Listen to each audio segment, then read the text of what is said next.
Baik, perbahasan berkaitan dengan ayat-ayat sifat. Tadi Kiai sebut macam-macam pandangan ulama-ulama yang dia kata Wahabi. Apa pandangan Muhammad bin Abdul Wahab sendiri dalam bab ni? Tak ada. Dia satu pun tak sebut. Kata Muhammad bin Abdul Wahab dalam bab ini, wa minal imani billah al-iman bima wasafa bihi nafsuhu fi kitabihi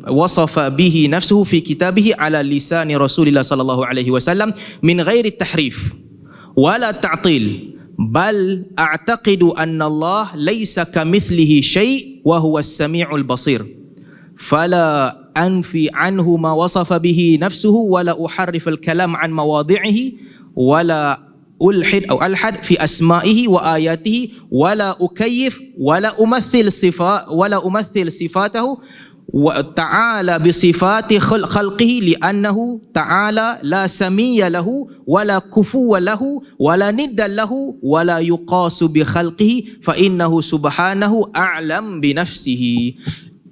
Sangat biasa dan sebagaimana yang disebutkan oleh ramai ulama-ulama salaf.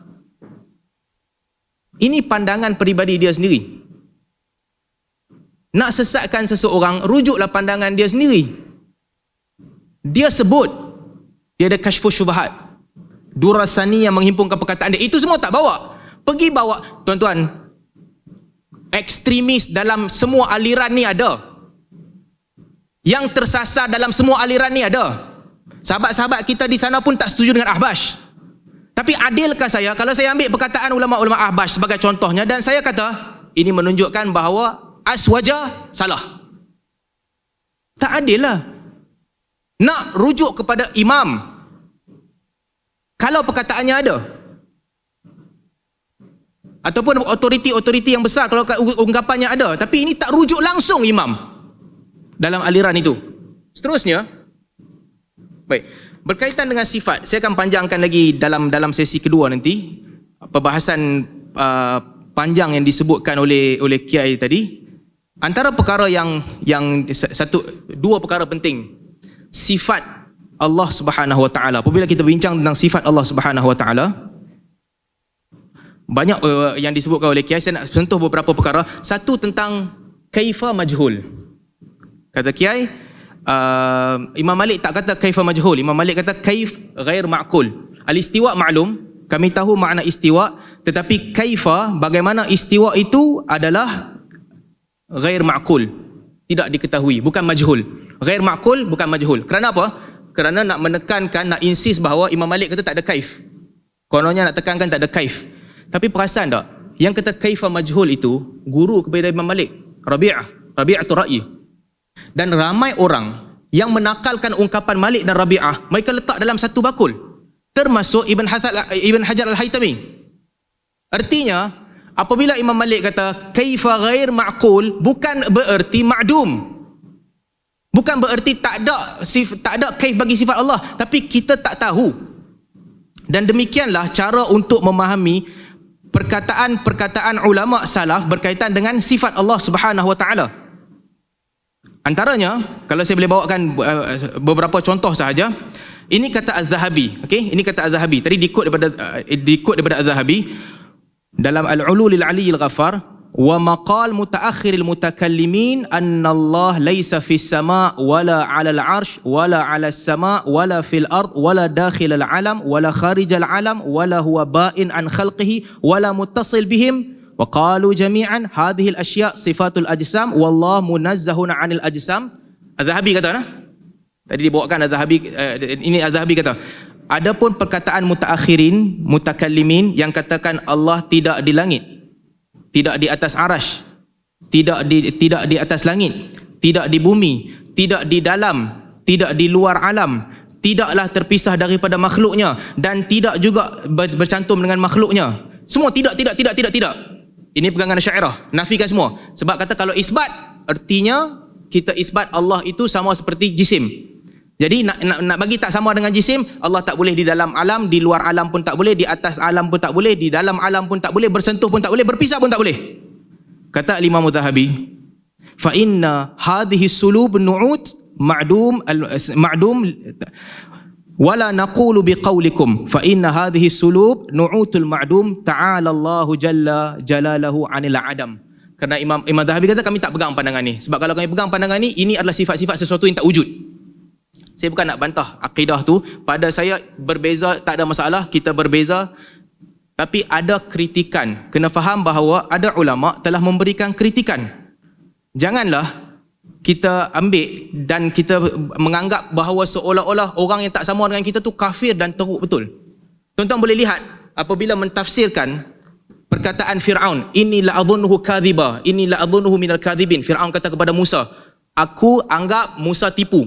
Tipu apa? Kata At-Tabari, Musa beriman Allah di atas arash. Saya tahu Kiai baca buku tu, ditulis dalam buku dia. At-Tabari kata, Musa beriman Allah di atas arash. At-Tabari kata. Apa kata Ar-Razi? Ar-Razi kata, siapa yang kata dalam ayat tu, Musa percaya Allah di atas arash, dia bodoh. Dia berada di atas kemuncak kejahilan. Dia ikut akidah Fir'aun. Dia sama lembab macam Fir'aun. Ini kata siapa? Kata Ar-Razi kepada At-Tabari. Saya tak mau besarkan isu ni. Kalau saya nak main permainan macam tu boleh. Tengok ulama Asy'ariyah telah memaki salaf. Saya terpaksa buat sebab isu ni dibawa. Bab takfir sama juga tuan-tuan. Kalau nak main tentang takfir, disebutkan tadi kan tentang takfir. Asy'ariyah tidak mengkafirkan orang. Orang lain yang kafirkan. Tahun 474 dalam Kitabul Muntazam disebutkan ada peperangan di antara Hanabilah dan Asy'ariyah sehingga Asy'ariyah tak pergi solat Jumaat, bergaduh mereka. Tahun 617 dalam Mu'jamul Buldan, walam yabqa minasyi'ati wal Hanafiyah illa man yukhfi madhhabahu. Ini di negeri Rai kerana berperang dengan Asy'ariyah. Dan juga ekstremis Najmuddin Al-Khabushani Asy-Syafi'i. Najmuddin Al-Khabushani Asy-Syafi'i. Dia menyebutkan ada peperangan di antara dia dan Hanabilah. Abu Dzar Al-Harawi Al-Asy'ari. Abu Dzar Al-Harawi ni ulama Asy'ariyah yang orang pertama yang membawa maksud Asy'ariyah di Mekah, sebagaimana disebut dalam kitab-kitab sejarah. Dia yang mula-mula menyebarkan Asy'ariyah di Mekah. Apa katanya?